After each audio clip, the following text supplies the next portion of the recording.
Yes, guys, whilst we're letting the Fiesta do a cool down, we've got a bit of a situation going on. So for the 2nd of April, we've booked ourselves in to join the Rapid Kart Race League guys at Herefordshire Raceway.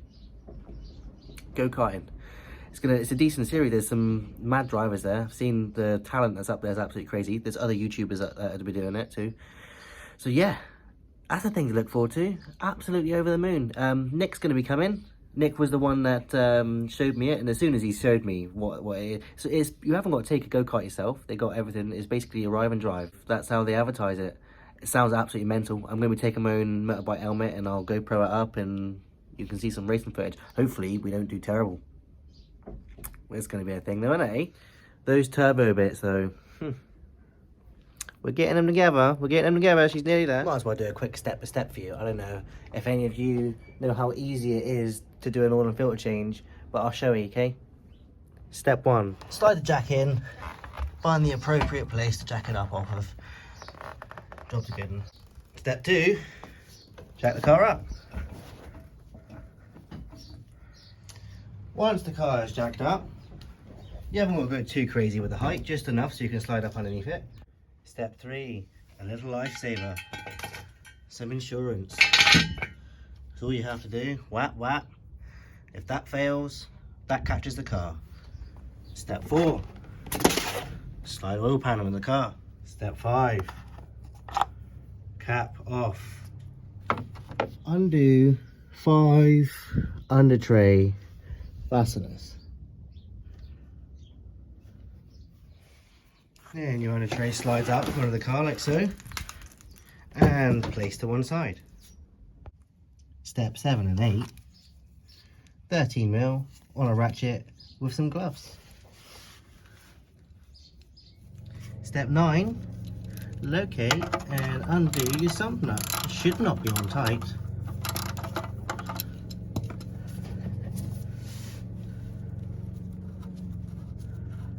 This is why you need the girly gloves. Oh, he does it without getting it down his arm. Oh, yuck. Yuck. Step 10. Old sump nut. We must not use or reuse the old washer. Now, I don't like the look of the new nut. The nut's fine, the old nut, but we're going to use the new washer. The reason why you would not use the old washer is there is an old wives' tale which usually comes true, where the old washer, when it gets through too many heat cycles, I believe it is, can basically seize itself solid to your sump nut, making your sump nut almost impossible to take off, meaning new sump rather than just replacing the nut. So on this case, we're literally just going to put the new washer on the old sump nut. Now she stopped dripping, I'm going to wipe her down and proceed to number 11 on our little list of service stuff. I might as well use this oil to wipe around that. Look at that, look at this nice and tidy. Putting the sump nut back on. This time with a fresh washer. See how fresh copper washer looks?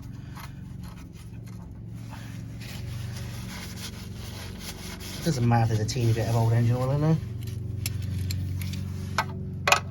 When we do this up, guys, I'll give you a bit of advice. Do not do it up tight. Especially if you're planning on keeping the car. You only do it up tight if you hate the person you're doing it for. So, the next step, we would move our oil tray with warm oil to the other side of the engine bay and locate our oil filter housing, which is this guy just here. Look, let me get my hand down there. This guy. There are a bunch of tools you can get, but what you should just get is a decent socket set and one that goes over top of this. 13 on our list is to get your decent tool set. Look, a 27mm with a teeny tiny extension on a little ratchet, and you'll find it slots right over the top. Look at that, perfection. The reason why we've moved the bucket over this side, preferably underneath the gearbox seam, is the oil filter housing is right above that. So you're just trying to catch all that oil, basically. And then we break them loose.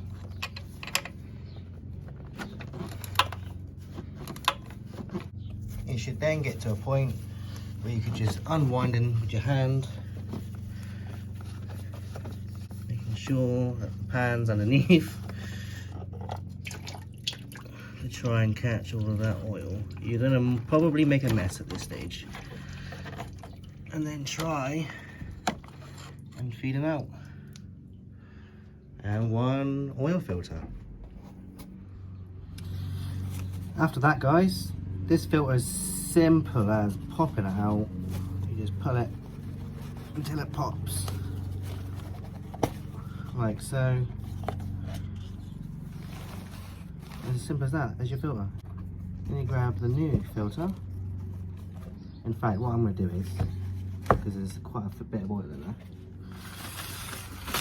get some rag, pop it in there. It's basically a hollow cap. This is nothing in here.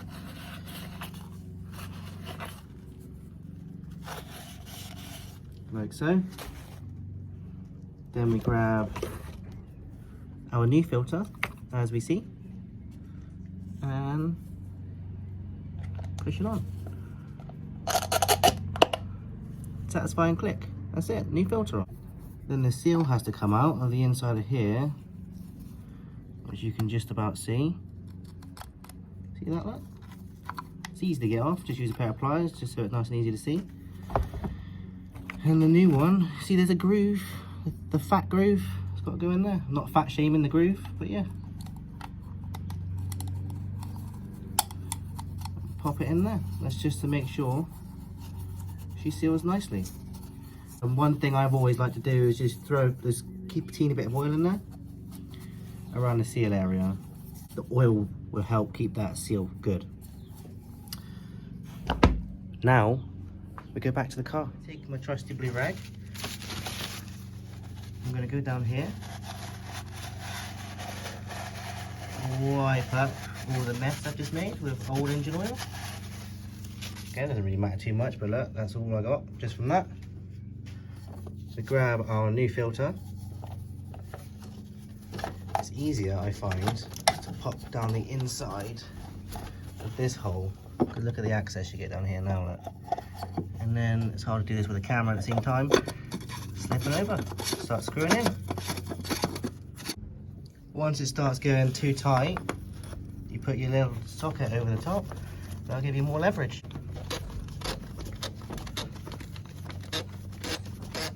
Now a normal filter, let me see if I can get a better angle.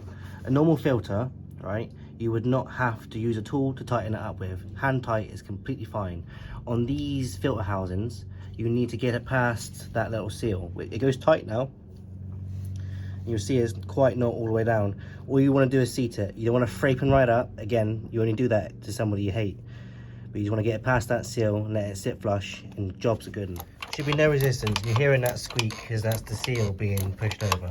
As you can see, it's really easy, not putting any effort into it. And that's her done. Nice and flush. There's a bit of resistance.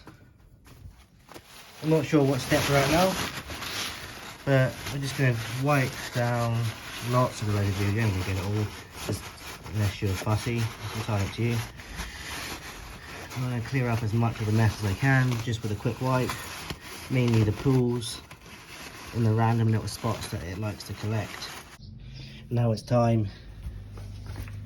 Oh, you know what, guys? Teeny bit of spillage. Glad I put something down. But I caught most of it. That now, guys, is oil drained. So what I'm going to do is I'm going to frape this thing back on. So my other tray's now back on. We've obviously drained all the fluids and stuff. What we can do is, I'm not sure what step we're at, guys, but we're pulling out the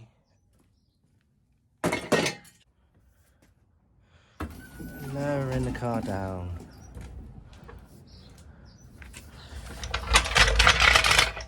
Pull the trolley jack out. Let the car settle for 1 second whilst pulling the dipstick out and putting that somewhere that can sit and get cleaned in a second. So this is all we had to do, look.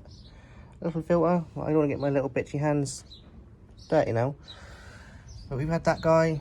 this guy, that guy to pull off this. Again, you can just use your nails. I haven't got any nails, but use that guy and that guy to get the sump nut off. The next step is to grab this purchase, pop in there, grab this purchase, and then we fill accordingly. What I like to do is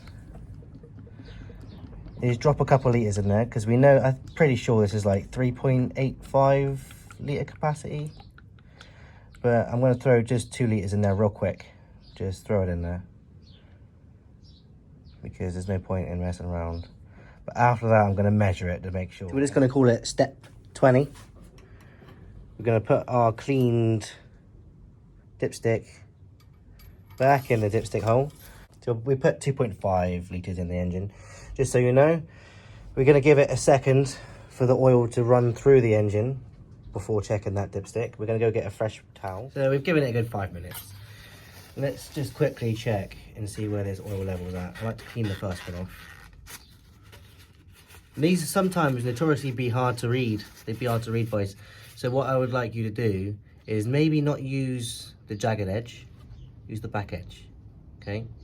I know it doesn't say min or max, but you see the lines, you got a reference. So we're gonna slap him back in. Hold it, 1, 2, 3. Pull that out.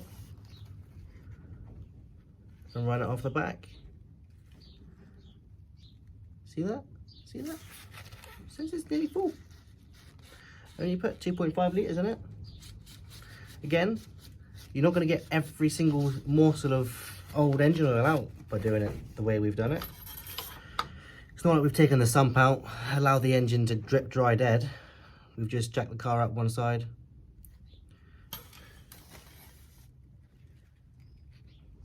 I would say she's full.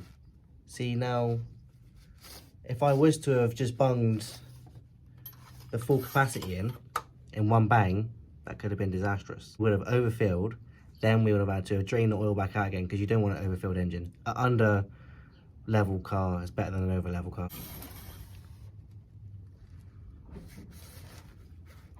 So I'll show you guys. This top ridge is maximum. There's a little arrow. The bottom ridge is minimum. When I dunk in, 1, 2, 3, put it out, you'll see she's just shy of maximum. And what I'm going to say is that is fine for now. Now the reason why I'm saying that's fine for now is because this garage, I believe, is slightly on the tilt. So that dipstick's not actually going to be bang on accurate right now. What I will do though is put the oil, put this guy in the boot of the car, and when I know I am on the dead flat at some point, more than likely when I get home, I'm going to check the oil again and then top up if required. But there she blows. 25, 30, I don't know how many steps there was. Not hard though, is it guys? And all for less than £30. Change your oil on your cars, guys. So it takes minutes. It's easy as hell. It's a couple quid. Keeps your car happy.